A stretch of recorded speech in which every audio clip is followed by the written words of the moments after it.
नमस्कार, मैं सविता। आपका स्वागत है शब्द संगीत में। दोस्तों, शब्द सिर्फ सुनते नहीं हैं, तो शब्द संवाद करते हैं और ऐसे ही शब्द सत्य की खोज करते हैं। आज ऐसा ही एक विषय है कविता का, जिसका शीर्षक ही है सत्य की परीक्षा। हमने बचपन से सत्य के लिए बहुत कुछ सुना है कि सत्यता के लिए, जैसे कि राजा हरिश्चंद्र की बात आती है, जहाँ राजा हरिश्चंद्र की बात आती है तो राजा वो सत्यता के लिए प्रसिद्ध है।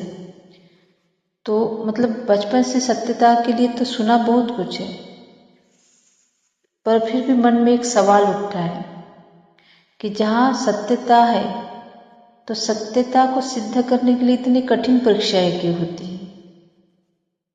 उसी पर आधारित एक कविता है। तो ये तो मेरा एक आध्यात्मिक चिंतन है इसके पीछे। मैं जरूरी नहीं कि जो मैं सोच रही हूँ ये पूरी दुनिया भी वैसे ही सोचे, पर एक सबके लिए एक सोचने का एक अवसर है कि यहाँ कहीं ना कहीं तो हमको सोचना पड़ेगा ना। हम जब सोचेंगे, उसमें गहराई में उतरेंगे, तब तो हमको वहाँ से कुछ प्राप्ति होगी, कुछ तो मिलेगा ना। तो उसी के आधार पर एक कविता है जिसका शीर्षक ही है सत्य की परीक्षा। कहते हैं सत्य का था वह युग, कहते हैं सत्य का था वह युग, फिर मन में प्रश्न उठता है, जहाँ प्रकाश ही प्रकाश बसा हो वहाँ अंधेरा कैसे मिलता है। कहते हैं सत्य था वह युग, फिर मन में प्रश्न उठता है, जहाँ प्रकाश ही प्रकाश बसा है वहाँ अंधेरा कैसे मिलता है।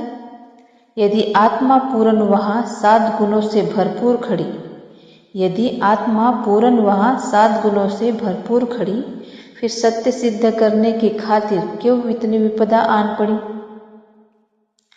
परीक्षा वही होती है जहाँ 2 राहें मिलती है, परीक्षा वही होती है जहाँ 2 राहें मिलती है। यूं फिर मन की गाता है जो हर युग में दोहराती है, या फिर मन की गाता है जो हर युग में दोहराती है। मैं उत्तर लेकर नहीं आई, मैं उत्तर लेकर नहीं आई, केवल प्रश्न उठाती हूँ।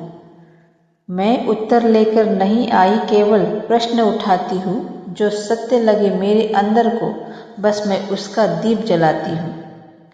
तुम मेरी बात मानो या ना मानो, तुम मेरी बात मानो या ना मानो, मुझे कोई शिकायत नहीं। बस अपने मन में उतर कर देखो, सत्य कोई बाहर नहीं। यदि सत्य हरिश्चंद्र राजा की एक कहानी है, यदि सत्य हरिश्चंद्र राजा की एक कहानी है तो उसका अर्थ समझना होगा। यदि सत्य हरिश्चंद्र राजा की एक कहानी है तो उसका अर्थ समझना होगा। राजा को छोड़ो, पहले अपने अंतर्मन को पढ़ना होगा।